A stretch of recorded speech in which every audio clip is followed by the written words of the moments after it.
My name is Michael Martin, and I'm the author and the creator of the Titanic Trail guided walking tour.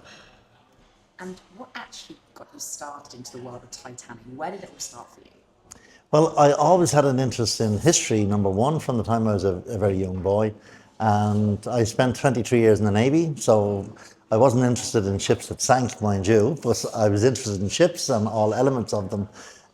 So the Titanic story was one that had interested me, and what struck me was that there was an awful lot of information that came through film and programs that wasn't kind of true. So I suppose I began to look at it and investigate it, and discovered, and would sort of be of the opinion today, that the facts are always more interesting than the fiction, but it's the way you present it. So that's what got me interested in it, really.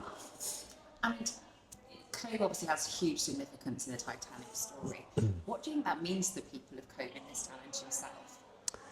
Well, I just love the idea that the entire town is almost identical to what it was back then. So you don't have to go into a museum and look at a picture or a screen. You can walk along the streets in Cobh. You're going to pass by the same railings, the same park. The Commodore Hotel where we are now was already an old hotel in 1912.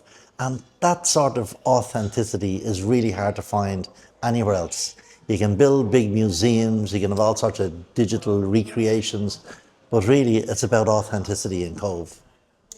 Because of the Titanic story here in Cobh and because of your Titanic Trail, you attract huge numbers of visitors to come and hear the stories. What's your favourite story to tell people when you're there on your trail?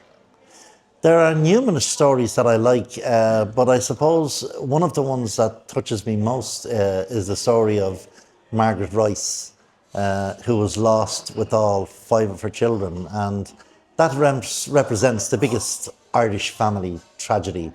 And what touches me about it in a way is, first of all, the tragedy of it. None of the children were ever found, but the extraordinary lengths that the authorities in Halifax went to try and identify everybody, to give families closure. I mean, they really put extraordinary work in. And in the case of Margaret Rice, they pioneered what we now call today forensic examination to identify what was written on the label of a bottle of pills that were in her pocket.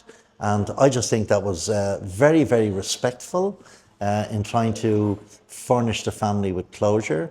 And they worked extraordinary lengths to do that, and that kind of touches me. And as a result of all of that, unlike many of the other headstones that simply say died April 15, 1912 in Halifax, Margaret's has her name on it. So that's certainly one of my favourites. And Cobh was fortunate enough to not just have Titanic as one of its maritime history moments, you also have the Lusitania. What sort of stories can people expect around the Lusitania when they come to Cobh? Well, in many respects, the Lusitania is a much bigger story for Cobh than the Titanic is. Titanic only spent an hour and a half out at the mouth of the harbour. And what's important about the Titanic story is, like I said, the authenticity, because you can see the buildings that passengers went through. On the other hand, RMS Lusitania was torpedoed just off the Cork coast, but for a variety of reasons, including propaganda ones, they brought victims and survivors here to Cobh. So the people of Cobh were involved in the rescue operation, in comforting the bereaved, burying the dead, and there are huge stories to be told about the Lusitania here. The whole town responded in a very humanitarian way towards the victims and survivors that came in. Many of them took people to their homes to look after them. Those that survived were repatriated out of Cobh on the same railway line that's still there today. In the old church cemetery, we don't get to do that on our walking tour, it's too far out, but there's a fabulous voluntary group out there providing tours and looking after it. But there are 3 mass graves there and multiple individual plots. And again, you just bring something very much alive, you know, something that you saw in a movie or something that you read about really comes to life in Cobh. And that's our main function as, you know, an interpretive guide service. That's what we hope to do.